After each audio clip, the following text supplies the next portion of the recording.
मुझे क्या मिला?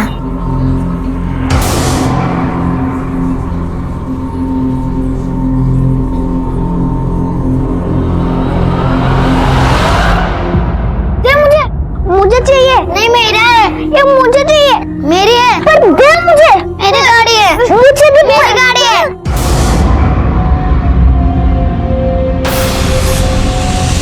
दे गाड़ी मुझे। आजकल के बच्चे भी खूब हैं। सेम गिफ्ट मिला इन्हें, लेकिन फिर भी देखो कैसे लगा। गाड़ी। तुम्हारा बेटा देखो कितना ड्रामेबाज है, बड़ा होकर देखना एक्टर बनेगा।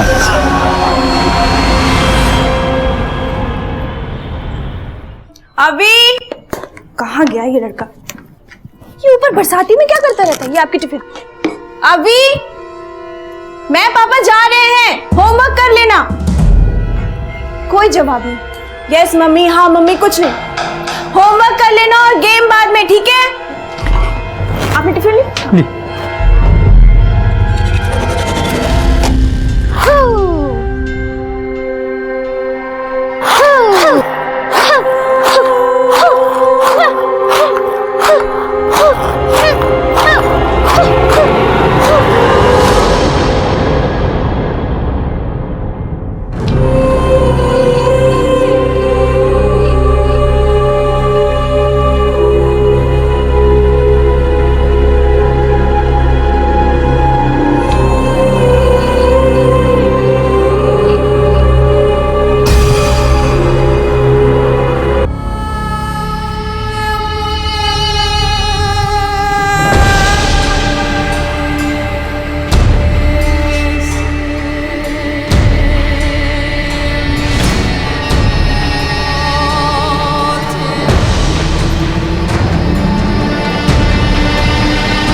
जाओ कंबल लाओ, कंबल लाओ, जाओ।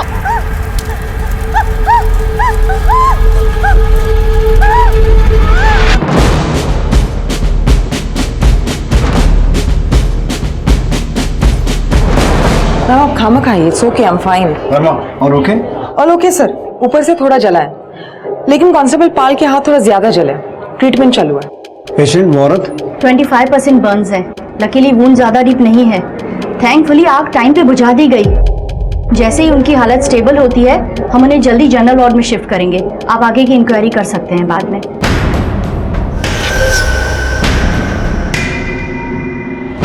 मैटर क्या है, कुछ पता चला? ये औरत है कौन? सर ये वही है, मैंने आपको बताया था ना, इसने अपने हस्बैंड के बारे में गुमशुदगी की रिपोर्ट लिखाई थी। 6 महीने से उसे ढूंढ रही है। नमस्कार, मैं इंस्पेक्टर विक्रम ठाकुर। फरीदाबाद में मेरी पोस्टिंग हुए कुछ ही दिन हुए थे बतौर थाना इंचार्ज। मैंने चार्ज अभी तक ठीक से संभाला भी नहीं था कि अचानक एक इतना अजीब केस सामने आया। कह सकते हैं कि मेरे करियर का अब तक का सबसे चैलेंजिंग केस था ये। शुरुआत हुई थी एक औरत की अटेम्प्टेड सुसाइड से, लेकिन इस केस में आगे जो भी होने वाला था वो तो हमने कभी सपने में भी नहीं सोचा था। एनीवे, इस पॉइंट पर हमारे सामने 2 सवाल थे। पहला ये कि ऐसा क्या हुआ था कि उस औरत ने पुलिस स्टेशन में आकर सबके सामने अपने आप को जिंदा जलाने की कोशिश की, और दूसरा, क्या इसमें हमारे डिपार्टमेंट का फॉल्ट था? हमारे काम में किसी कमी या लापरवाही की वजह से उसे ये कदम उठाना पड़ा? मैडम कुछ करिए, ढूंढ निकालिए मेरे शोहर को। वो अभी तक घर नहीं आए। देखिए, काम डाउन, आप ठीक से पहले डिटेल्स दे दीजिए। मैडम मुझे बहुत डर लग रहा है, कहीं उनके साथ कुछ गलत हो गया। आप कुछ करिए ना। आप उनकी डिटेल्स, उनका नाम, उम्र वगैरह और उनकी एक फोटो दे देना। फोटो नहीं है मैडम मेरे पास। कोई फोटो नहीं? जी नहीं। मोबाइल में या ऑनलाइन साइट पर कहीं पर? नहीं मैडम, मेरे पास उनका कोई फोटो नहीं। वो क्या है ना कि उन्हें फोटो वगैरह खिंचवाना पसंद नहीं था। ठीक है। Ajay, yes ma'am. एक स्केच आर्टिस्ट बुलाओ और इनकी मदद से एक स्केच बनवाओ। आपके पति का नाम क्या बताया आपने? आतिफ अंसारी। मैडम आप मुझसे वादा करिए, आप ढूंढ निकालेंगी ना उन्हें? मैं उन्हें खो नहीं सकती। काम सर, घर के आसपास पूछताछ की, स्केच भी सर्कुलेट करवाई, लेकिन आतिफ से रिलेटेड कोई इंफॉर्मेशन हाथ नहीं लगी। स्ट्रेंज। हाँ सर, पड़ोसियों ने उसके बारे में सुना जरूर है, लेकिन उसे या दोनों को एक साथ कभी नहीं देखा। पति को तो मैंने कभी देखा नहीं, मतलब कुछ ही महीने हुए इधर शिफ्ट होके। कभी कभी जिक्र करती है कि काम के दौरान बाहर ही रहते हैं। सबा ने बताया था कि आतिफ उसे अपने फर्स्ट हस्बैंड फिरोज के थ्रू मिला है। आतिफ भी फिरोज की तरह ट्रांसपोर्ट बिजनेस में है। लेकिन जब ये बात हमने फिरोज की माँ से पूछी तो उन्हें भी आतिफ के बारे में कुछ भी नहीं पता था। कौन है ये? मैं तो इसे नहीं जानती। ये है मेरा बेटा फिरोज। 1.5 साल हो गए उसे लापता हुए, और वो सबा 2 महीने में ही सब कुछ छोड़ छाड़ कर चली गई। फिर क्या, ढूंढने से भी नहीं मिला। पुलिस ने भी मामला बंद कर दिया। तो ये ऑपरेट कहाँ से करते थे? सर, एज ऑफ सच कोई ऑफिस या शॉप नहीं है इनका, लेकिन सेक्टर 8 में जितने भी ट्रांसपोर्ट एजेंसीज है, गैरेजेस हैं, वहां पूछताछ की। किसी ने भी उस स्केच को पहचानने से मना कर दिया। इस नाम का कोई भी नहीं है यहाँ पर। तो ये आतिफ नाम का कोई आदमी है भी या नहीं? वही तो सर, ना कोई डॉक्यूमेंट्स, ना कोई आईडी प्रूफ, ना ही कोई फोटो। हमको एक्चुअल में ऐसे ही लगने लगा कि कोई है ही नहीं। ये औरत मनगढ़ंत बातें बना रही है, शायद डेल्यूजन का शिकार होगी। एक बार ध्यान से देख लो। मैडम, फोटो देखने की कोई भी जरूरत नहीं है। मैंने आपसे कहा ना कि ये फिरोज है, मेरे पहले शौहर। और ये भी लापता हुए थे। हाँ, अब लापता हो गए थे तो हो गए थे, इसमें मेरी क्या गलती है? और आप ये सवाल मुझसे क्यों कर रही है मैडम? अच्छा ठीक है, पानी पियो। आखिरी बार कब देखा था आपने आतिफ को? और आप दोनों के बीच कोई अनबन, झगड़ा? नहीं मैडम, सब ठीक था। मेरे और फिरोज के बीच में कभी कोई अनबन नहीं होती थी। फिरोज या आतिफ, किसकी बात कर रही हो तुम? आपने अभी कहा फिरोज। मैं आतिफ की बात कर रही थी, और फिरोज से मेरा कोई लेना देना नहीं है। उसे गायब हुए तो 1.5 साल हो गया ना, और मेरे शौहर तो अभी गायब हुए हैं। वो तो मिल जाने चाहिए था ना ढूंढने पर। आप कुछ करिए मैडम, मैडम ढूंढ निकाली उन्हें। धीरे धीरे मामला ठंडा भी होने लगा था, लेकिन अचानक ऐसा कुछ कर देगी ये सोचा नहीं था सर।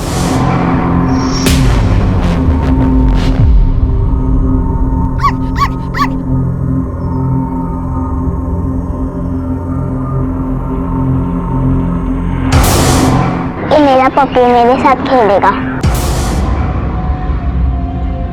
है ना पप्पू?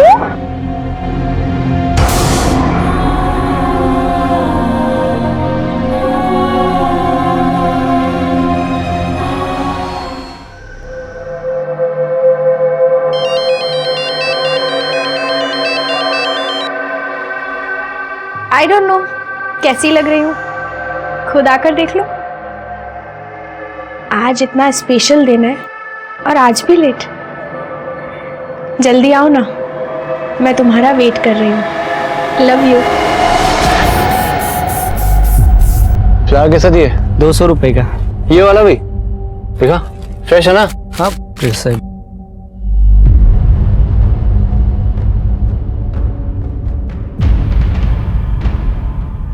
आतिफ फिरोज के खास दोस्त थे, दोनों साथ में ही बिजनेस किया करते थे। इस मामले को पुलिस ने तो बंद कर दिया था, लेकिन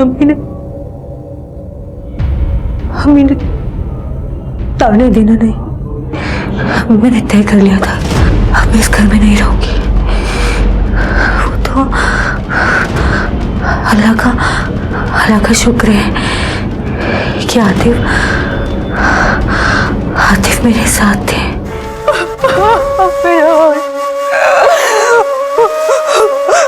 संभालो अपने आप को, अकेली नहीं हो तुम। आप हैं एक हौसला, एक उम्मीद है मुझे, वरना सोचो मत, पूरी जिंदगी पड़ी है तुम्हारे सामने, हक है तुम्हारा खुशियों पर। वक्त के साथ मैं और आतिफ बहुत करीब आते गए। लोगों ने हमारे बारे में भला बुरा कहना शुरू कर दिया था। उन्होंने मुझसे कहा कि वो मुझे अपनी बीवी बनाकर साथ रखेगी, इसलिए हम लोगों ने निकाह किया और वो मुझे अपने नए घर में ले गए। कितना टाइम हुआ यहाँ शिफ्ट हुए? 8-9 महीने हो गए होंगे। 8-9 महीने हो गए हैं, लेकिन तुम्हारे किसी भी पड़ोसी ने अभी तक आतिफ को देखा नहीं। मैं डाउट नहीं कर रहा हूँ, तुम जो कह रही हो सही कह रही हो, लेकिन बात सिर्फ इतनी सी है कि अगर तुम चाहती हो कि हम आतिफ को ढूंढें तो तुम्हें सब कुछ साफ साफ बताना पड़ेगा। वो हमेशा अपने आप में रहते थे, कैमरे से दूर भागते थे। फोटो वगैरह खींचना, उससे बातें करना, ये सब पसंद नहीं था उन्हें। आस पड़ोस के लोगों से भी कभी बात नहीं करते थे वो। तो ये सब कुछ तुम्हें कभी अजीब नहीं लगा?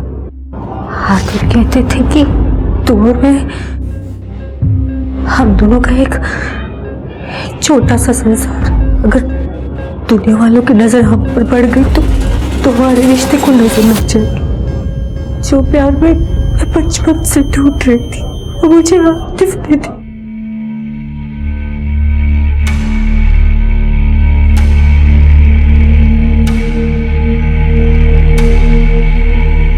चुप हो जा। मम्मी डांटेगी, चुप हो जा। अभी कहाँ हो तुम? चुप हो जा। चुप हो जा।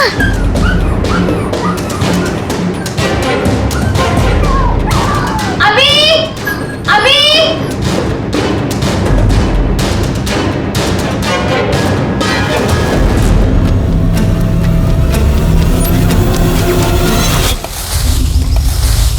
अरे भाई जल्दी जल्दी करो, शाम होने वाली है।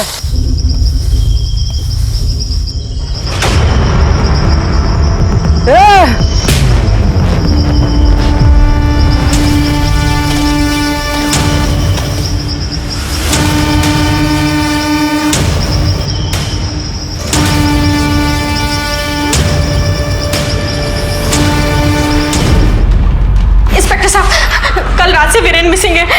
वीरेन मेरे हस्बैंड। सर प्लीज मेरी हेल्प कीजिए सर, उन्हें ढूंढिए सर। देखिए आप आराम से बैठिए। जी बताइए क्या हुआ?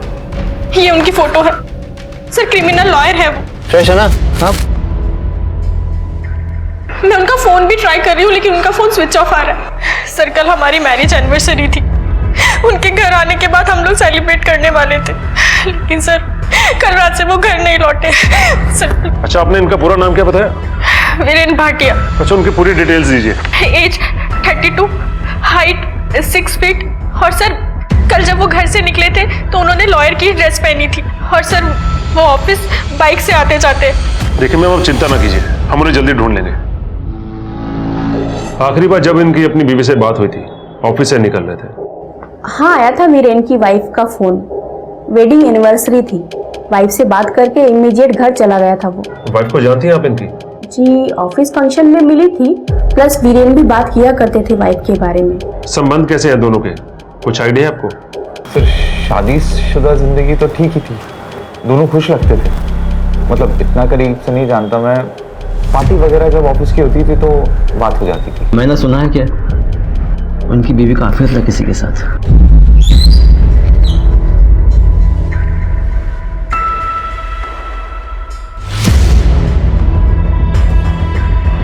और सिमी से भी दूर रही हो, और फोन मत करना सिमी को, समझा?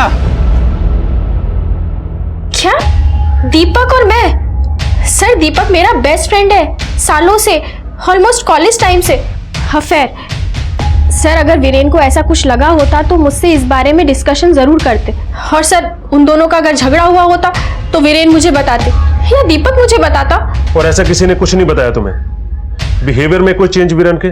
नहीं सर, वीरेन का तो नहीं, लेकिन दीपक काफी टाइम से टच में नहीं है। इनफैक्ट सर मैंने ये बात अभी रियलाइज की, ना कोई कॉल ना कोई मैसेज, कुछ भी नहीं। दीपक टच में नहीं है? वो तो बेस्ट फ्रेंड है ना तुम्हारा, तुमने तो उसे कांटेक्ट करने की कोशिश की होगी। सर मैंने कहा ना आपसे, मैं ये बात अब रियलाइज कर रही हूँ। दीपक को ट्रैवलिंग का बहुत शौक है, सिंगल बंदा है, कभी भी कहीं भी निकल जाता है, जब वापस आता है कॉल करता है, मैसेज भी करता है, और सर फिर हम मिलते भी हैं। यही दीपक का पैटर्न है, इसलिए सर मैंने भी ज्यादा नहीं सोचा। और सर दीपक और मेरा अफेयर, सर दीपक मेरे बारे में ऐसा सोच भी नहीं सकता। तो किसी से कोई दुश्मनी, कोई प्रॉब्लम? क्रिमिनल लॉयर है, इतने सारे केसेस, इतने सारे क्रिमिनल्स। सर आपको लगता है क्या कि ये किसी पुराने केस से रिलेटेड है? हाँ हो सकता है, हमें हर एंगल देखना होगा। और वैसे भी उसे गायब हुए 72 घंटे हो चुके हैं। आपको कुछ भी पता चले तुरंत इन्फॉर्म करना। और ये दीपक कहाँ रहता है? सेक्टर नंबर 24 से मिली बॉडीज की पोस्टमार्टम रिपोर्ट। सर ये deceased number 1, name unknown, age 34-35 years, estimate time of death September 2016। ये deceased number 2, name unknown, age 30 years, estimated time of death October 2017, मतलब 8 महीने पहले की बात।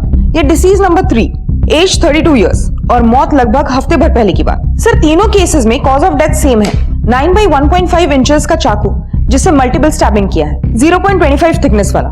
सर वेपन, स्टैबिंग मैनर और असॉल्ट एंगल तीनों भी केसेस में सेम है। सर बॉडी से आर्टिकल मिला है। कोई बटुआ या आईडी नहीं मिला ना? नहीं सर, बस यही। एग्जामिन करवाओ क्या लिखा है, और इसका डिजाइन भी कुछ अनकॉमन है। लेकिन ये आर्टिकल बॉडी नंबर 1 से मिला है, बॉडी नंबर 2 और 3 से कुछ भी नहीं मिला।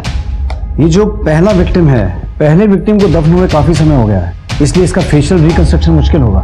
लेकिन फोरेंसिक एंथ्रोपोलॉजिस्ट को इन्वॉल्व करके विक्टिम नंबर 2 के चेहरे को रिकंस्ट्रक्ट करवाओ। सभी बॉडीज की सोमेटोस्कोपी और सोमेटोमेट्री की रिक्वेस्ट रेज करो। और ये जो विक्टिम नंबर 3 है, जिसे मरे 1 हफ्ता ही हुआ है, इसके चेहरे का फोटो लेकर इसे डिजिटली एनहांस करवाओ और इसकी फोटो सभी पुलिस स्टेशन में सर्कुलेट करवाओ। हो सकता है इसकी मिसिंग कंप्लेंट कहीं मिल जाए। सर सबा के गुमशुदा पति को ढूंढते वक्त 3 लाशें बरामद हुई हमें, और उस वक्त तो हमें यह भी नहीं पता था कि ये दोनों बातें आगे जाकर जुड़ने वाली हैं। ऐसे केसेस हुए हैं पहले भी, जिसमें कंप्लेंट या इंफॉर्मेशन लेकर आया आदमी खुद किसी भ्रम का शिकार होता है, डिल्यूजनल। इसमें उनकी कोई गलती नहीं है। लाइफ में हुआ कोई ऐसा हादसा या सदमा उन पर ऐसा भारी असर छोड़ जाता है कि जिससे वो कभी उभर ही नहीं पाते हैं। वो जिंदगी भर उसी भ्रम में जीते रहते हैं। कई लोगों को यह यकीन था कि आतिफ अंसारी नाम का कोई इंसान था ही नहीं, वो सबा अंसारी का वहम था। मैडम कुछ करिए, ढूंढ निकालिए मेरे शोहर को, वो अभी तक घर नहीं आए।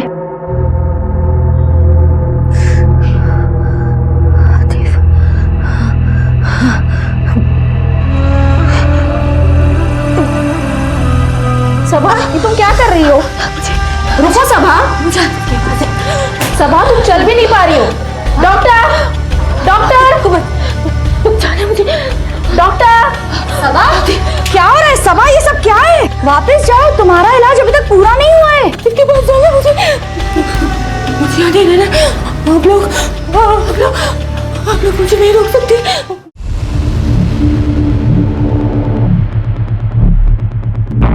परफेक्ट टाइमिंग है इस ताले की भी। क्या हुआ सर? आप जानते हैं इस दीपक को? बात होती है कभी? हाँ सर, सभी से मिलता जुलता है और हमारे साथ कभी कभार क्रिकेट खेल लेता है। तो जानते हैं कहाँ गया हो सकता है? नहीं सर, वैसे तो हमेशा बताकर जाता है और कभी कभार चाबी भी छोड़ देता है, लेकिन इस बार ऐसा कुछ नहीं है। ठीक, इसकी कॉल डिटेल्स निकलवाओ और लोकेशन ट्रेस करो। देखो कि ये सिमी के टच में था कि नहीं। पता चले कि अपने पति को रास्ते से हटा के खुद विक्टिम बनने का नाटक कर रही हो। वैसे कई केसेस में ऐसा होता है। और ये वीरेन, उसके साथ कुछ ना कुछ प्रॉब्लम तो जरूर है। दीपक पर नजर रखो और किसी को सिविल ड्रेस में उसके घर के बाद तैनात करो। हमें वीरेन को जल्दी से जल्दी ढूंढना होगा। और हाँ, वो वीरेन कहा तो जगदीश को लाइन अप किया? जी सर। सर हाँ, ये उसकी फोटो। फॉरेंसिक से कोई अपडेट? सर अभी तक तो कुछ नहीं। पीएसआई अनीता वर्मा ये। ओके, मैं आपको थोड़ी देर में अपडेट करती हूँ। सिमी भाटिया को जल्दी से कांटेक्ट करो, उसे आना पड़ेगा बॉडी आइडेंटिफाई करने के लिए। सर गुरुग्राम थाने से पीएसआई अर्जुन सिंह का फोन था, वो एक मिसिंग केस हैंडल कर रहे हैं। जो फोटो हमने सर्कुलेट करवाई थी बॉडी नंबर 3, उनका कहना है वो शायद वही होगी। वीरेन भाटिया पेशे से लॉयर है। वीरेन भाटिया? दीपक, मुझसे नहीं होगा, I can't. Mrs Bhatia, I understand, मुश्किल है, लेकिन करना पड़ेगा, जरूरी है।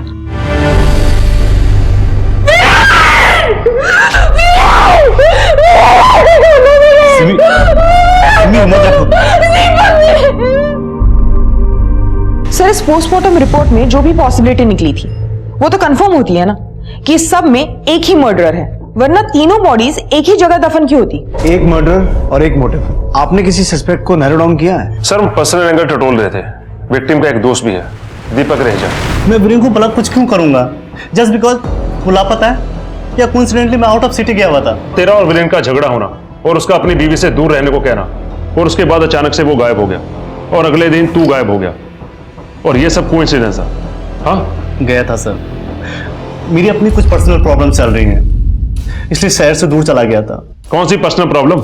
मेरा ब्रेकअप हो गया था मेरे पार्टनर से। पार्टनर? वो सिमी? सिमी?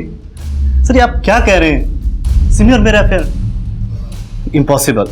क्यों? बिकॉज आई एम की। क्या? मेरा एक बॉयफ्रेंड है, आई मीन मेरा एक बॉयफ्रेंड था, हम दोनों का ब्रेकअप हो गया है। इन सब बातों से परेशान होकर मैं आउट ऑफ सिटी चला गया था, और जिस झगड़े की आप बात कर रहे हैं ना सर, वो भी इससे जुड़ा हुआ है। मैं जो हूं वो हूं, ये मेरी पर्सनल चॉइस है। कौन सी चॉइस? ये नपुंसक बनने की चॉइस? बकवास बंद कर। हट, तू बीमार है समझा? इलाज करवाओ अपना, और फोन में मत करना सिमी को, समझा? और सर जिस फोन कॉल की आप बात कर रहे हैं ना, जो कॉल मैंने सिमी को किया था सर, मैंने उसे ये बताने के लिए कॉल किया था कि मेरा ब्रेकअप हो गया है। पर जब उसने कॉल उठाया तो वो अपनी एनिवर्सरी को लेकर इतनी एक्साइटेड थी कि मैं उसे कुछ बता भी नहीं पाया। मुझे लगा खामखाम वो परेशान हो जाएगी, मैंने बस उसे एनिवर्सरी विश किया और फोन रख दिया। और अगली सुबह मैंने अपना बैग पैक किया और दूर शहर से चला गया, अपना फोन भी स्विच ऑफ कर दिया। सर हमें लगा दीपक का वीरेन की बीवी के साथ अफेयर है, लेकिन सर हमने वेरीफाई किया ऐसा कुछ भी नहीं है। सर ये जो दीपक है वो गे है और उसका एक बॉयफ्रेंड भी था। सर वीरेन को जब दीपक के बारे में पता चला तो उनमें काफी गाली गलौज हुई, लड़ाई झगड़ा हुआ, और वीरेन ने उसे काफी ह्यूमिलेट भी किया। ह्यूमिलिएशन? वीरेन को मारने का मोटिव तो मिलता है, लेकिन बाकी के दोनों को क्यों? अनलेस दीपक इन दोनों को भी जानता हो और इन दोनों ने भी दीपक को इंसल्ट किया हो या किसी वजह से उकसाया हो। सर लेकिन यहाँ क्यों? फरीदाबाद में क्यों? वो तो उसे गुरुग्राम में मार के ही दफन कर सकते थे।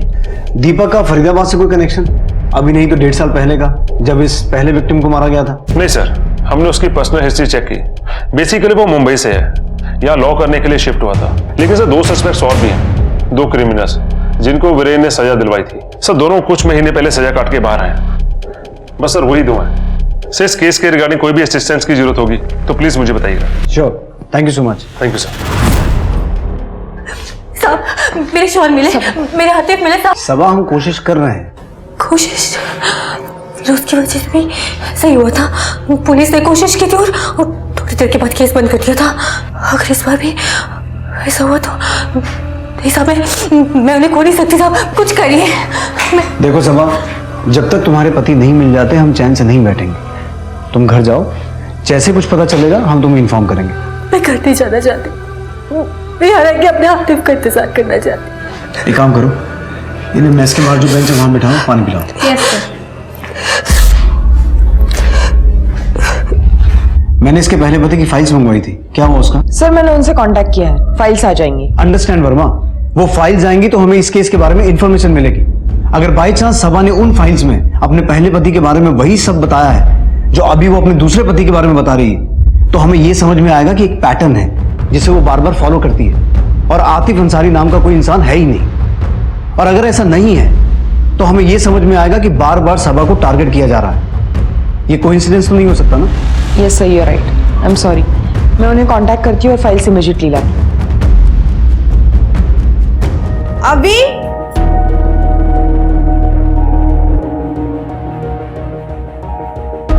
अभी ये ऊपर ही होगा, पता नहीं ऊपर बैठ के क्या करता रहता है। अभी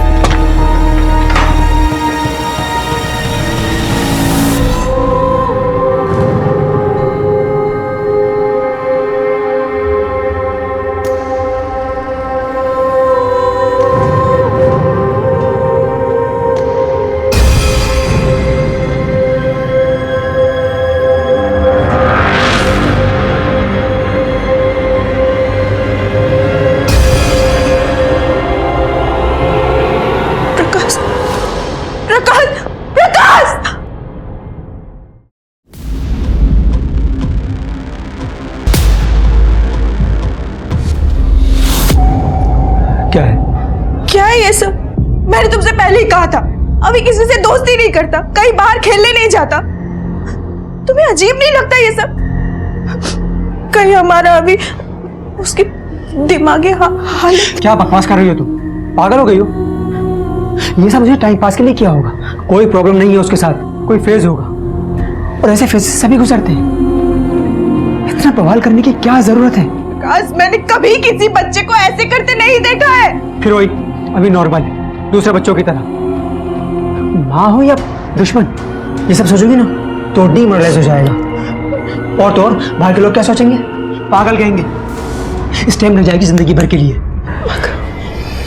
लुक, तुम उससे कुछ मत कहना, मैं उससे बात करता हूँ, सब ठीक हो जाएगा। ओके?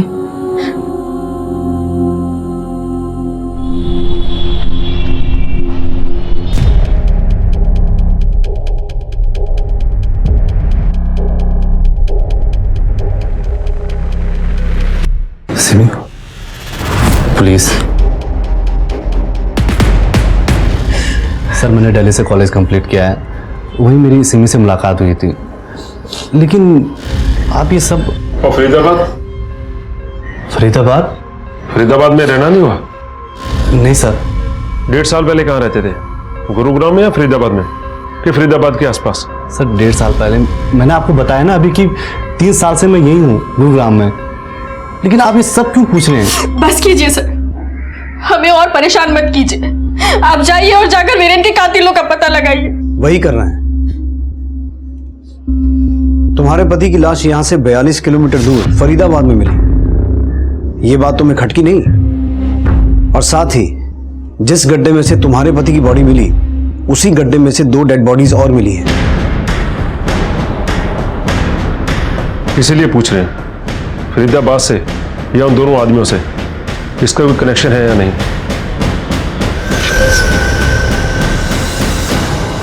सिंह, तुमने जिन 2 क्रिमिनल्स के बारे में बताया था जिनकी वीरेन से दुश्मनी हो सकती है, क्या नाम थे उनके? विनय कांत एंड जगदीश। उन्हें तोड़कर देखो, हो सकता है उनमें से किसी का कनेक्शन बाकी मिली 2 डेड बॉडीज में से किसी के साथ हो। माना 1.5 साल पहले वो जेल में थे, पर इन लोगों के कनेक्शन अच्छे खासे होते हैं, किसी और से मर्डर करवाया होगा। जेल से निकलने के बाद कहाँ कहाँ गए, क्या क्या किया, सब कुछ पता करवाओ। और जहाँ जहाँ गए उन एरियाज में अगर कोई गुमशुदगी के या अनसॉल्व मर्डर केसेस हैं, सब कुछ ढूंढ निकालो। उनमें से एक बंदा वही है फरीदाबाद में, जगदीश पंडित। अच्छा जी सर। वर्मा, फंसाइए हमको, हम तो खड़े हैं कि हमको कोई फंसाए। हमारा तो जन्म हुआ इस पृथ्वी पे कि एक मामले में से फंस के निकले तो दूसरे में फंस जाए। मैं जितना पूछ रही हूँ। क्यों पूछ रही? सवाल तब पूछा जाता है जब जवाब की कोई वैल्यू हो। एकदम चुप। देख, जहां पर वो बॉडीज मिली है ना, वहां पर तेरा मोबाइल क्रैक हुआ है। अब तू चुपचाप बोलेगा या? था, मैं वहां था, आपके हिसाब से मैं वहां था। फिर क्यों थे, क्या कर रहे थे? मैं अगर कुछ बोलता हूं तो आपको कोई फर्क पड़ेगा? आप कहेंगे कि मैं मंगल ग्रह में था तो ठीक है, क्योंकि कोर्ट में तो आपकी सुनी जाएगी। हम तो कह रहे हैं ना, हमारा जन्म इसलिए हुआ है कि हमको कोई फंसा दे। पागल आदमी है सर। कॉल रिकॉर्ड्स के मुताबिक जगदीश 1 हफ्ते पहले वही था जहां पर बॉडीज बरामद हुई। वीरेन की वजह से पहले ही अंदर जा चुका था। जब असली मर्डरर ने अपना गुनाह कबूल किया तो कोर्ट रूलिंग रिवर्स की गई। छूट तो गया, लेकिन सबसे पहले जाके वीरेन को धमकाया। बस यही, बाकी दोनों से उसका कोई कनेक्शन नहीं है।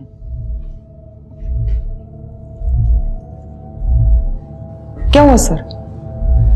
ये वही रिंग है ना जो हमें एविडेंस में मिली थी?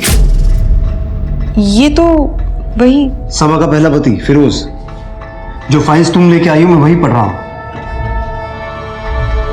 इसका मतलब ये हुआ कि जो 3 डेड बॉडीज हमें मिली हैं, उनमें से एक डेड बॉडी सबा के पहले पति फिरोज की हो सकती है। ये देखो, सबा के पहले पति को गायब हुए 1.5 साल हुआ है। 1.5 साल हो गए लापता हुए? उसे गायब हुए तो 1.5 साल हो गया ना। और पोस्टमार्टम रिपोर्ट के मुताबिक पहला आदमी जो मरा था वो भी 1.5 साल पहले ही मरा था। मतलब टाइमलाइन भी मैच होता है। Yes sir. सबा है ना बाहर? सर, वो डेड बॉडी फिरोज की है, इस बात को कंफर्म करने के लिए हमें डीएनए एविडेंस की जरूरत पड़ेगी। और आतिफ नाम का सबा का कोई पति है भी या नहीं, इस बात को कंफर्म करने का अच्छा मौका है हमारे सामने। अगर सबा के पास अपने पति की कोई ऐसी चीज है जिससे डेड बॉडी का डीएनए मैच करवा के देख सकें, तो इससे ये साबित हो जाएगा कि वो डिल्यूजनल है और जिस खोए हुए पति की बात कर रही है वो फिरोज ही है और कोई नहीं। सर, हमें तुम्हारे पति की कोई चीज चाहिए जो वो इस्तेमाल करते थे, कंघी, टूथब्रश, ऐसा कुछ है तुम्हारे पास? नहीं साहब, मेरे पास उनका कोई भी सामान नहीं। वो जब भी कहीं जाते थे अपना सारा सामान अपने साथ ले जाते थे, मेरे पास तो कुछ भी। साहब, एक चीज है, वो शेव करते हैं ना, रेजर शायद घर में होगा। हमें उसकी जरूरत होगी।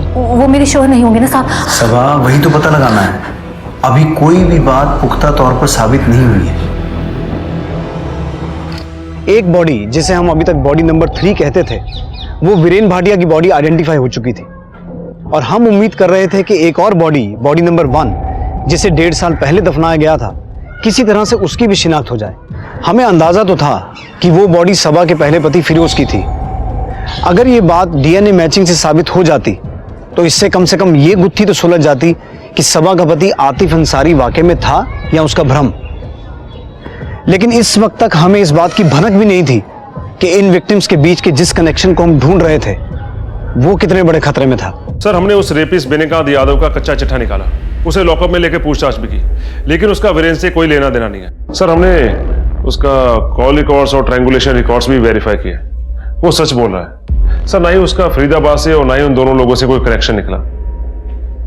अब एक ही उम्मीद बाकी है सिंह, अगर ये कंफर्म हो जाए कि सबसे पुरानी डेड बॉडी सबा के पहले पति फिरोज की है तो हमारा काम। Sir, DNA reports no match. जो रेजर सबा ने दिया उससे जो डीएनए मिला वो बॉडी नंबर 1 से नहीं मैच करती। इसका मतलब है सबा के साथ फिरोज के अलावा वाकई में कोई रह रहा था जिसका वो रेजर है। सर, यानी आतिफ अंसारी नाम का आदमी वाकई में उसका पति हो सकता है। यानी आपका अंदाजा सही निकला, सबा सच कह रही थी। सबा आतिफ के बारे में सही बोल रही थी, ये तो इस केस का एक एंगल है। लेकिन वो बॉडी नंबर 1, ये कंफर्म करना कि वो बॉडी फिरोज की है बहुत जरूरी है। एक काम करो, सबा को लेके आओ। साहब, फिरोज की तो कोई भी चीज़ मेरे पास नहीं है। मुझे लगा आप लोग आतिफ की बात कर रहे हैं। इसका मतलब है कि वो बॉडी आतिफ की नहीं है। मतलब मेरे आतिफ अभी भी सही सलामत है, वो जिंदा है। ये बात सही है कि वो लाश आतिफ की नहीं है, लेकिन इससे ये साबित नहीं होता कि आतिफ सही सलामत है। मैं तुम्हें कोई झूठी तसल्ली देना नहीं चाहता। अब मुझे ये बताओ कि तुम्हारे पास फिरोज की कोई भी चीज़ नहीं है? नहीं साहब, मेरे पास फिरोज का कोई भी सामान नहीं है। लेकिन हाँ, उनकी अम्मी, फिरोज का कोई तो सामान उनके पास होगा। ठीक है, तुम जाओ, कुछ पता चलेगा तो बताते हैं। सर, कहीं यही तो इन्वॉल्व नहीं? सर, क्या पता ये सबा विक्टिम बनने का नाटक कर रही हो।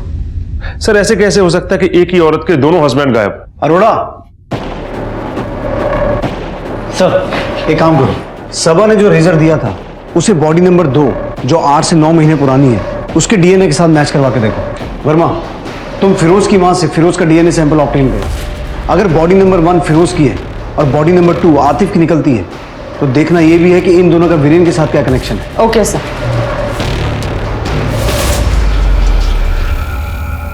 सर, फिरोज की मां के डीएनए से बॉडी नंबर 1 का डीएनए मैच हो गया। इसका मतलब वो बॉडी फिरोज की है। और सर, बॉडी नंबर 2 का डीएनए आतिफ के डीएनए से मैच नहीं हुआ। इसका मतलब वो किसी और ही की बॉडी है जो अभी तक इस केस में सामने नहीं आया। सर, अब क्या सबा और सिमी के बीच कोई लिंक है? सर, हमें सबा और आतिफ से जुड़ी और भी इंफॉर्मेशन निकालनी होगी। सर, आतिफ का कुछ ना कुछ बैकग्राउंड तो जरूर होगा। सबा और सिमी दोनों एक ही एज के हैं, दोनों की फैमिली वगैरह कुछ नहीं है। करेक्ट। बेसिकली इन दोनों का प्रोफाइल एक जैसा है। एक डेड बॉडी फिरोज की है, दूसरी डेड बॉडी वीरेन की है। और डीएनए रिपोर्ट से यह साबित हो चुका है कि तीसरी डेड बॉडी आतिफ की नहीं है। अगर इस पैटर्न को लॉजिकली देखा जाए तो तीसरे आदमी की भी बीवी होनी चाहिए। आना नहीं, आना नहीं, आना नहीं, मैं मार दूंगी।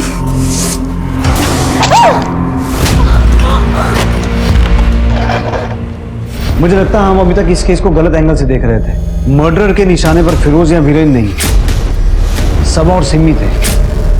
हमें उस तीसरी औरत को ढूंढ निकालना होगा इससे पहले कि वो सीरियल किलर किसी और बेगुनाह को अपना निशाना बनाए। तुम?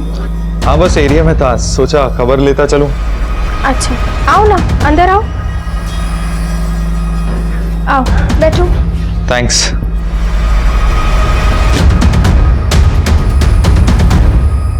ये तुम्हारे हाथ को क्या हुआ? कुछ नहीं, ऐसे ही। इन आदमियों को ध्यान से देख के बताओ, तुमने इन्हें कभी देखा? जी नहीं। इनको कभी आतिफ या फिरोज के साथ देखा हो? सबा, मुझे आतिफ के बारे में सब कुछ बताओ। मुझे जितना पता था मैं आपको पहले ही बता चुकी हूँ। मैंने आपसे कहा ना कि आतिफ हमेशा हमेशा अपने आप में रहते थे। जब मैं आतिफ के स्केच को देख रहा हूँ मुझे ऐसा लग रहा है कि मैंने इस आदमी को कहीं देखा है और हाल फिलहाल में ही देखा है। धीरज रखो सिमी, तुम अकेली नहीं हो, मैं हूं ना। तुम मुझे शुरू से बताओ, तुम आतिफ को पहली बार कहाँ मिली थी, कैसे तुम्हारा मिलना जुलना बढ़ा, कैसे उसने तुम्हें शादी के लिए प्रपोज किया, सब कुछ। फिरोज के साथ ही मैं आतिफ से पहली बार मिली थी। आतिफ की सालगिरह पर हम लोग होटल में खाना खाने गए थे। उसके बाद हमारी मुलाकातें बढ़ती गई और फिरोज के गायब होने के 2 हफ्तों बाद आतिफ ने मुझे पहली बार बताया कि वो मुझे पसंद करते हैं। और उसके बाद जब पुलिस ने केस बंद कर दिया तो। 1 मिनट, क्या कहा तुमने? फिरोज के गायब होने के 2 हफ्ते बाद आतिफ ने कहा कि वो तुमसे प्यार करता है? जी। वर्मा, सिंह, वीरेन को गायब हुए 2 हफ्ते हो चुके हैं। सिमी कहाँ है? सिमी को फोन लगाओ। जी सर। सर बेल जा रही है लेकिन वो फोन नहीं उठा रही। आई थिंक मैं जानता हूं कि मैंने इस आदमी को कहां देखा है। सिंह, तुम सिमी के घर निकलो। जी सर। वर्मा, तुम स्केच आर्टिस्ट को बुलाओ, क्विक। Okay sir.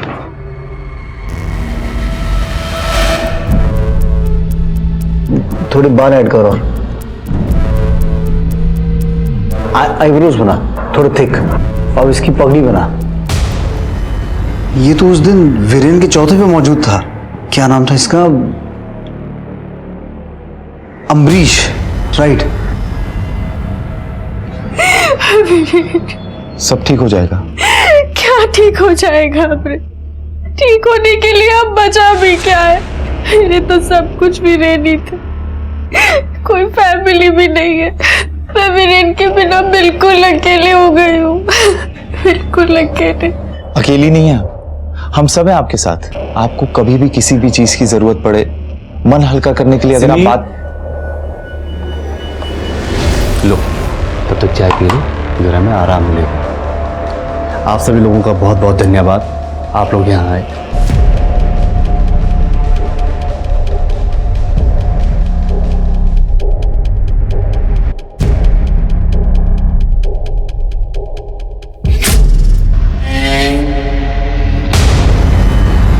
तुम्हें ऐसा कोई चाहिए जो तुम्हारे लिए डिवोटेड हो, जिसके लिए तुमसे बढ़कर कुछ ना हो।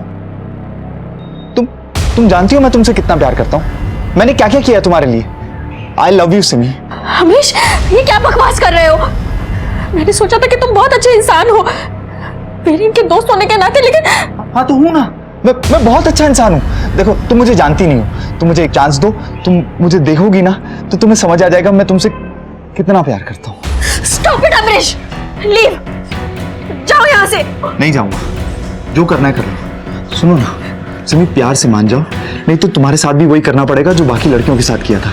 जैसे उन्हें बंद किया था, तुझे भी बंद करना पड़ेगा। छोड़ो मुझे, छोड़ो।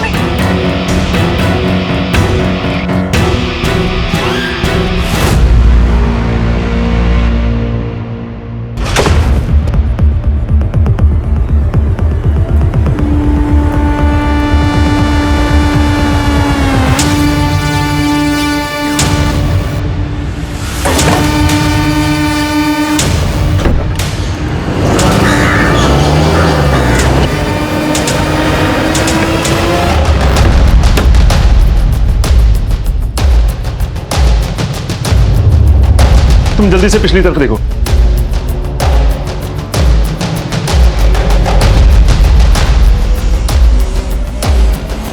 कब तो अभी भी गर्म है। सर, वहां पे कोई नहीं है। वो लोग ज्यादा दूर नहीं गए होंगे। जल्दी से एपीपी जारी करवाओ और कंट्रोल रूम में कोऑर्डिनेट करके जल्दी से चारों तरफ नाकाबंदी करवाओ और उनका फोन ट्रेस करवाओ।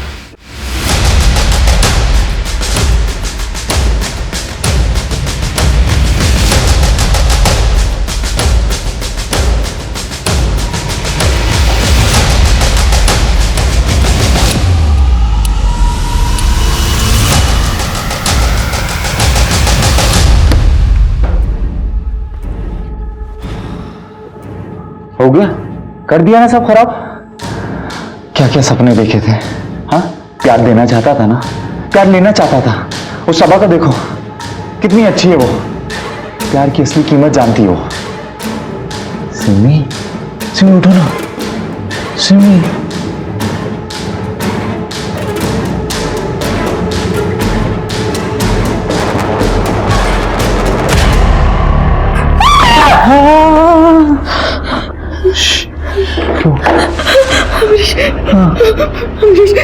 तुम चुप बोलोगे मैं करूंगी, प्लीज मुझे घर जाने दो।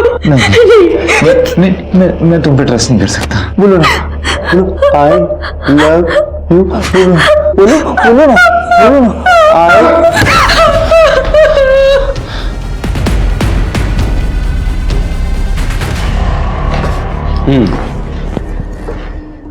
तो प्यार हो गया तुझे सबा, सिमी, पायल से?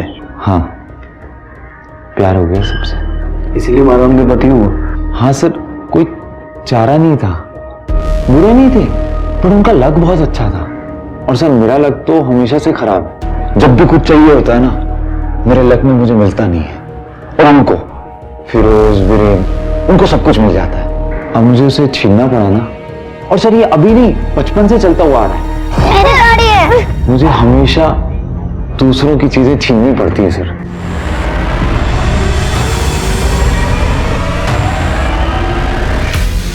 सबा को पहली बार देखा ना तो मुझे प्यार हो गया, तो मैं अभी से आतिफ बन गया। सब कुछ अच्छा चल रहा था सर, मैं और सबा। सर फिर मैं पायल से मिला, फिर पायल से प्यार हो गया, और फिर तुझे सिमी से भी प्यार हो गया। सर उसी के चक्कर में तो ये बनाऊं।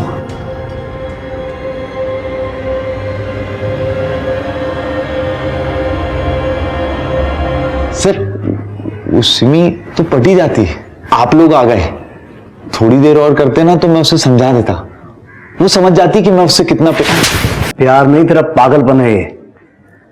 अब इसी पागलपन के चलते जिंदगी भर जेल में सड़ेगा तो।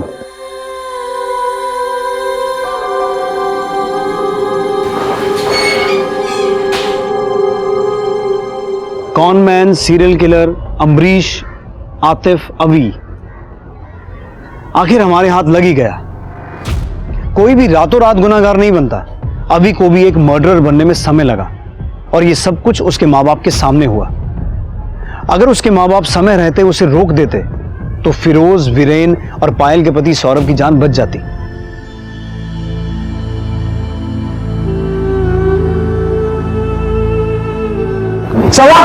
सवा मुझे पता था तुम आओगी। क्यों किया तूने ऐसा मेरे साथ? बोल क्यों किया? क्यों ली फिरोज की जान? क्यों मारा उसे? तेरे लिए मैंने अपने आप को जला दिया। वो जानता रे, वो सब बातें सब झूठी थी। क्यों किया? बोल क्यों? काश पहली बार किसी का कुछ छीनने पर अभी के माँ बाप ने उस पर हंसने की बजाय उसे समझाया होता, समय रहते उसकी बिगड़ती दिमागी हालत का इलाज करवाया होता।